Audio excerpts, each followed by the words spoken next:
Right now, across corporate America, something strange is happening. Companies are firing people, thousands of them. And the reason they're giving artificial intelligence. But here's what makes this different from every other layoff cycle in history. The AI they're blaming, most of it hasn't actually replaced anyone yet. A survey of over 1,000 global executives found that 60% have already cut headcount because of AI. But only 2%, made those cuts based on AI actually doing the work. The rest? They're cutting jobs based on what AI might do someday, not what it's doing now. Think about that. You're losing your job, not because a machine took it, but because your boss read a headline that said a machine could. And the numbers are staggering. 245,000 employees were laid off between late 2025 and January 2026.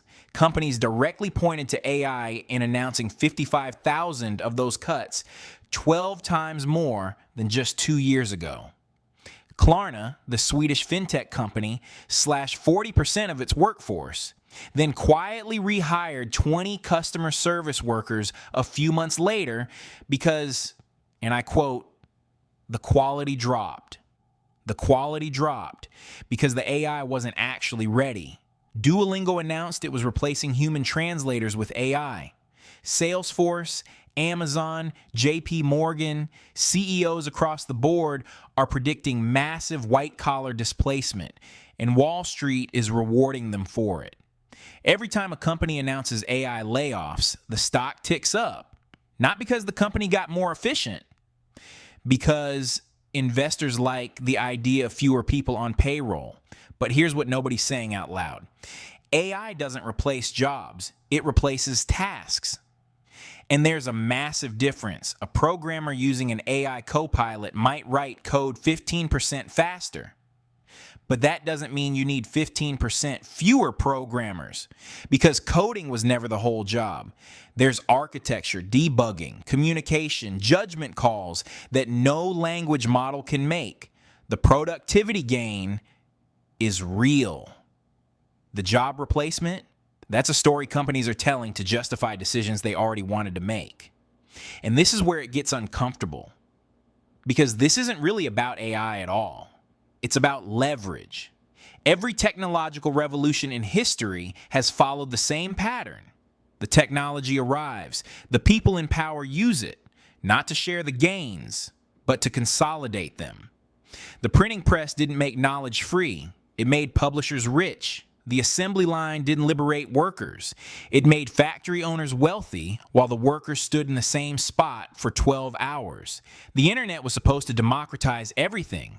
Instead, 5 companies now control most of the world's information flow. And now, AI is following the exact same arc. The tools are getting cheaper, but the benefits are flowing upward. Oxford Economics published a study in January saying the quiet part out loud, the narrative of AI-driven layoffs may be, and I quote, convenient corporate fiction. The macroeconomic data doesn't actually show a structural shift in employment caused by automation. What it shows is companies using AI as cover for cost cutting they would have done anyway. Because here's the thing about recessions, reorganizations, and efficiency drives. They need a villain. In the 1980s, it was globalization. In 2008, it was the financial crisis. Today, it's AI. A perfect, blameless scapegoat. You can't argue with a machine. You can't unionize against an algorithm. You can't guilt trip a language model into giving you severance. And that's the deeper pattern. Every time the tools get smarter, the people holding them get more powerful. Not the people using them. The people holding them. The ones who decide who stays and who goes. The ones who write the press release and watch the stock price climb. Meanwhile, 58% of companies say more AI layoffs are likely in 2026, not because the technology is ready, because the narrative is. So here's the question that keeps me up at night.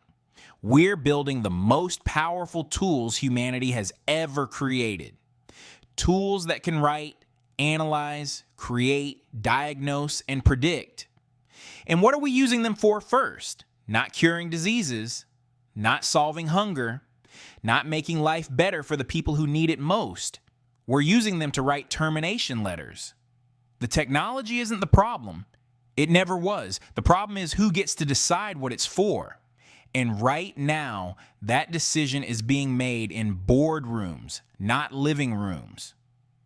245,000 people found that out the hard way this winter. The question is whether the rest of us will learn the lesson before it's our turn.